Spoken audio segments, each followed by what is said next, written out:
দর্শক এই মুহূর্তে দেখাচ্ছিলাম ধানমন্ডি ৩২-এ প্রবেশ করেছে ছাত্র জনতা।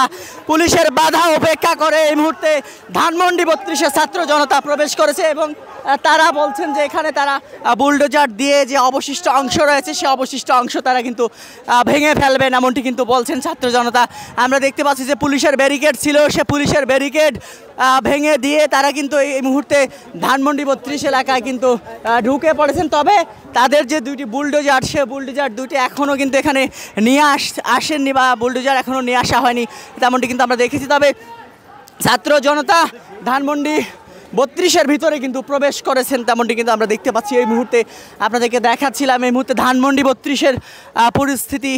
এখনও কিন্তু এখানে আইন শৃঙ্খলা রক্ষাকারী বাহিনীর সদস্য বাইরে মোতায়েন রয়েছে। সেনাবাহিনীর সদস্য সংখ্যা কিছুক্ষণ আগে সেনাবাহিনীর সদস্যরা এখানে এসেছেন। পুলিশের পক্ষ থেকে আমরা দেখেছি রমনাজনের ডিসি মাসুদ আলম, তিনিও কিন্তু এখানে রয়েছেন। সব মিলিয়ে এখন পর্যন্ত আমরা যেটি আপনাদেরকে দেখাচ্ছিলাম ধানমন্ডি ৩২-এর ভিতরে প্রবেশ করলেন ছাত্র জনতা, তেমনটি কিন্তু আমরা দেখতে পাচ্ছি। তবে এখনও বুলডোজার কিন্তু প্রবেশ করেনি। শেষ পর্যন্ত তারা বুলডোজার নিয়ে আসবেন কিনা সেটি কিন্তু এখন পর্যন্ত বলা যাচ্ছে না। তবে ছাত্র জনতা কিন্তু ভিতরে ঢুকে পড়েছেন, তেমনটি কিন্তু আমরা আপনাদেরকে দেখাচ্ছিলাম।